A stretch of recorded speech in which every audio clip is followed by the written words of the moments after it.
வணக்கம் நண்பர்களே. TNPSC group 2A mains எக்ஸாமுக்கான model question paper first question பேப்பரை நேற்று நம்மளுடைய குரூப்பில் போட்டிருந்தோம். என்ன டாப்பிக்லேருந்து போட்டிருந்தோம் அப்படின்னா, அனலாகி டாப்பிக்லேருந்து ஒரு 40 கொஷின்ஸ் போட்டிருந்தோம். ஆல்ரெடி நம்ம அனலாகி டாப்பிக்கில் எப்படியெல்லாம் கொஷின்ஸ் கேட்பாங்க, அதுக்கு எப்படியெல்லாம் ஆன்சர் பண்ணணும் அப்படிங்கிறத பற்றியும் தனித்தனியாக டைப் வைஸாகவே வீடியோ போட்டிருந்தோம்.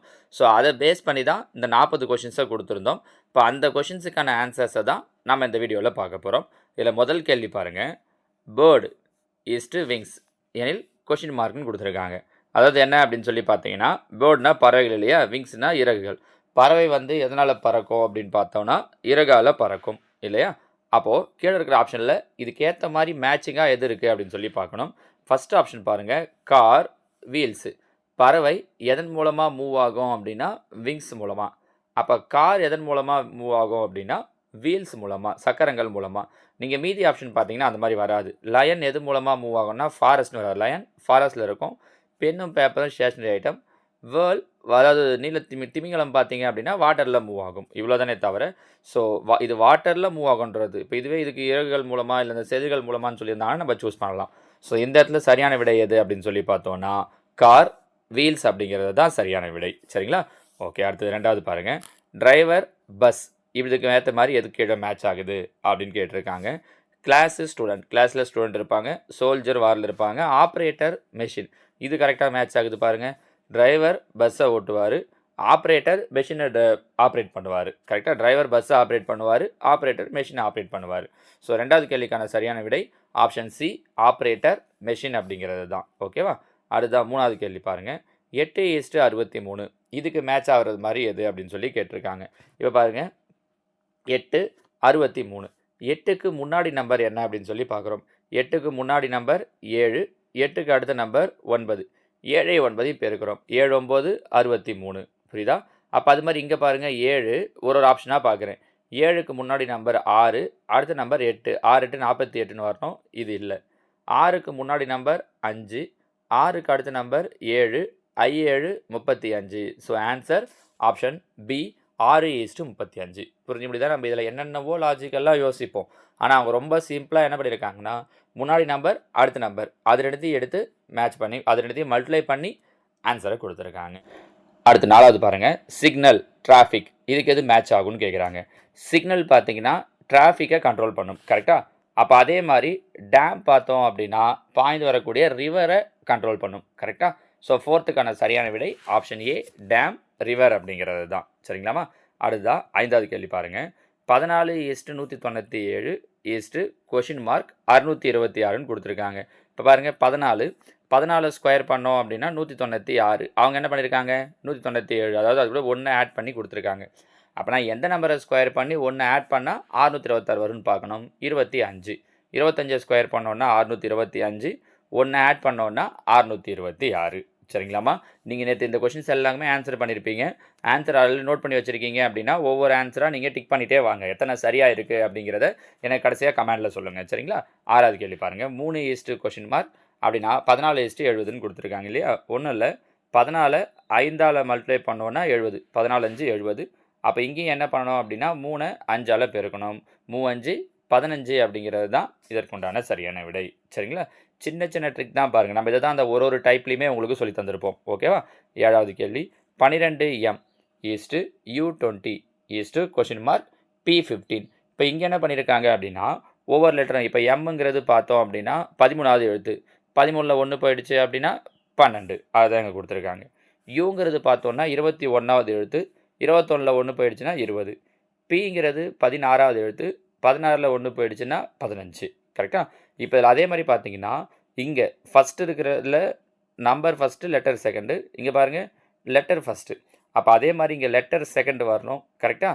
ஆன்சரில் இந்த இடத்துல வரும்போது பாருங்கள், ஃபஸ்ட்டு இடத்துல லெட்டர் ரெண்டாவதாக இருக்குது, நம்பர் ஃபஸ்ட்டாக இருக்குது. அப்போ இது கிடையாது, இது கிடையாது. இது ரெண்டுத்தில் ஏதோ ஒன்று. சரியா? இப்போ சொன்ன ஐடியா படி பாருங்கள், அந்த லெட்டர்லேருந்து 1 மைனஸ் பண்ணி பாருங்கள். இப்போ ஹெச்ங்கிறது எத்தனாவது எழுத்துனா 8வது எழுத்து. 8ல் 1 போயிடுச்சு அப்படின்னா 7. So answer option B. ஏன்னா வெறும் இந்த ஐடியா மட்டும் யோசிச்சிங்கன்னா ஹெச்சும் 7ம் 2 இடத்துல இருக்குது பாருங்கள். எதுவும் சூஸ் பண்ணால் கன்ஃபியூஸ் ஆவீங்க. கரெக்டாக? ஸோ லெட்டர் ஃபஸ்ட்டு வருதா செகண்டு வருதா அதை வச்சு நம்ம முடிவு பண்ணிக்கலாம். நம்ம புரிஞ்சு முடியுதா? அடுத்ததாக 8வது கேள்வி பாருங்கள். 7:342 எனில் 11 7 கியூப் பண்ணோம் அப்படின்னா 343 என்ன பண்ணியிருக்காங்க, அதுலேருந்து 1 மைனஸ் பண்ணியிருக்காங்க. 11 கியூப் பண்ணோன்னா 1331, அதுலேருந்து 1 மைனஸ் பண்ணோன்னா 1330. ஃபர்ஸ்ட் ஆப்ஷன் தான் இதற்கான சரியான விடை. சரிங்களா? அடுத்ததாக 9வது கேள்வி பாருங்கள். மேங்கோ ஃப்ரூட் எனில் பொட்டேட்டோ அப்படிங்கிறத என்னன்னு சொல்லுவோன்னு கேட்டிருக்காங்க. மேங்கோங்கிறது ஒரு ஃப்ரூட்டு, பழ வகை. சரிங்களா? பொட்டேட்டோ அப்படிங்கிறது என்ன அப்படின்னு சொல்லி பார்த்தீங்கன்னா, அது ஒரு ஸ்டெம், தண்டோட மாற்றுரு. சயின்ஸில் படிக்கும்போது படிப்போம் பாருங்கள். பொட்டேட்டோ அப்படிங்கிறது தண்டுடைய மாற்றுருன்னு படிப்போம். ஸோ பொட்டேட்டோ அப்படிங்கிறதுக்கு ஆன்சர் ஸ்டெம். இதில் தான் நிறைய பேர் என்ன கன்ஃபியூஸ் ஆகும்னா, ரூட் போடுறதா ஸ்டெம் போடுறதா அப்படின்னு கன்ஃபியூஸ் ஆகும். அதுக்கு அந்த சயின்ஸில் நம்ம கரெக்டாக தெரிஞ்சிருந்தால் போதும். தண்டின் மாற்றுரு அப்படின்னு சொல்லிட்டு சயின்ஸில் படிப்போம். ஸோ ஸ்டெம் அப்படிங்கிறது தான் இதற்கான சரியான விடை. 10வது ட்ரெயின் பேசஞ்சர் அப்போனா ஏரோப்ளேனுக்கு என்ன வரும் அப்படின்னு கேட்டிருக்காங்க. ட்ரெயினில் போகிறவங்கள பேசஞ்சர்னு சொல்லுவோம். ஏரோப்ளேனில் ட்ராவல் பண்ணுறவங்கள என்னன்னு சொல்லுவோம்னா ஏரோநட்னு சொல்லுவோம். பைலட்னு சூஸ் பண்ணுறக்கூடாது. ஏன்னா இப்போ ட்ரெயினுக்கு அவங்க டிரைவரை கொடுத்துருந்தாங்க, லோகோ பைலட் அந்த மாதிரி கொடுத்துருந்தாங்கன்னா ஏரோப்ளேனுக்கு நம்ம பைலட்டை சூஸ் பண்ணலாம். அவங்க ட்ரெயினில் போகிறவங்க பேசஞ்சர், அப்போ ஏரோப்ளேனில் போகிறவங்க ஏரோநட். Option A. சரிங்களா? அடுத்ததாக 11வது கேள்வி. குட் பேட் அப்போ ரூஃபுக்கு என்ன வரும்னு சொல்லியிருக்காங்க. குட்டுக்கு ஆப்போசிட் பேடு. அப்போ ரூஃபுக்கு ஆப்போசிட், ரூஃப்ன்றது மேலே இருக்கும், ஃப்ளோர்ன்றது கீழே இருக்கும். ரூஃபுக்கு ஆப்போசிட் ஃப்ளோர். சரிங்களா?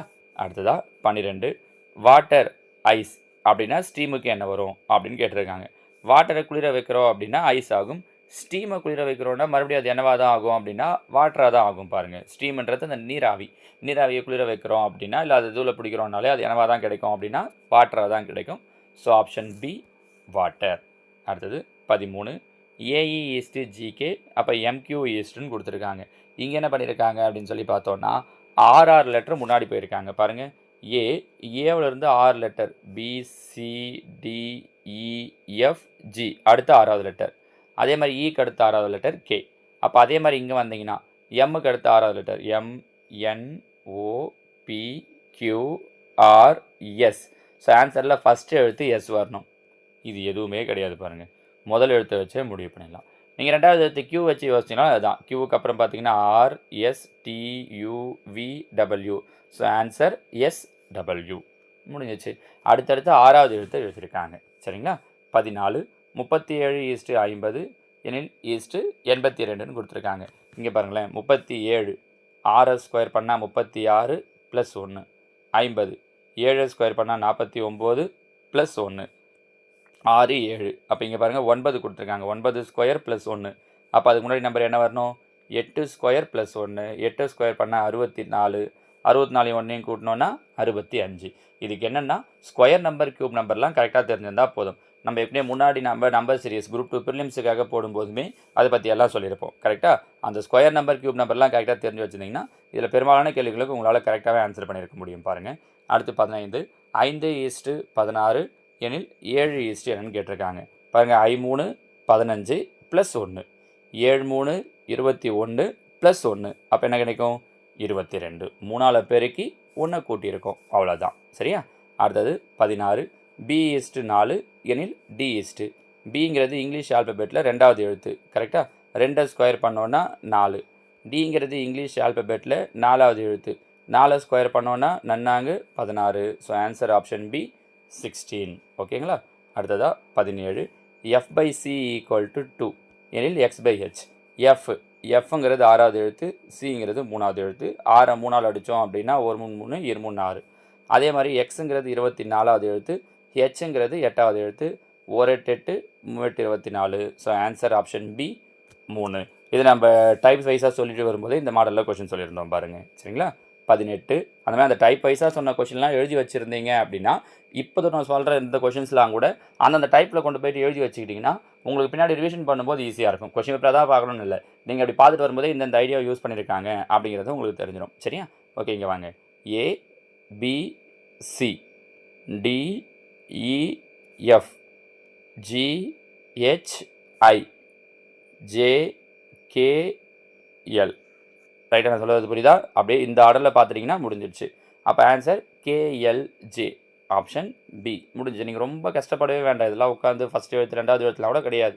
இதோ நீங்கள் போட்டே வரும்போது இந்த ஹார்ட் ஷேப்பில் அப்படியே இப்படி வந்து இந்த 3rd letter, 1st letter, 2nd letter, 3rd letter, 1st letter, 2nd letter, அப்போ third letter, first letter, second letter முடிஞ்சிச்சு. எழுதிட்டு ஆப்ஷனை பார்த்தீங்கனாலே முடிஞ்சிச்சு பாருங்கள். So answer KLJ. ஓகேவா? அடுத்ததாக 19 இங்க் இஸ்டு பேப்பர் அப்படின்னா டேஷ் கொடுத்துருக்காங்க. இங்கை வச்சு பேப்பரில் எழுதலாம். கரெக்டாக? சாக்கை வச்சு பிளாக் போர்டில் எழுதலாம். முடிஞ்சிச்சு. ஆப்ஷன் 3 தான் இதற்கான சரியான விடை. ஓகேவா? அடுத்ததாக 20வது கேள்வி. எடிட்டர் மேகசைன் அப்படின்னா மேகசைனை எடிட்டர் தான் எடிட் பண்ணுவார். அதே மாதிரி தான் டைரக்டர் தான் என்ன பண்ணுவார், ஃபிலிமே எடிட் பண்ணுவார்.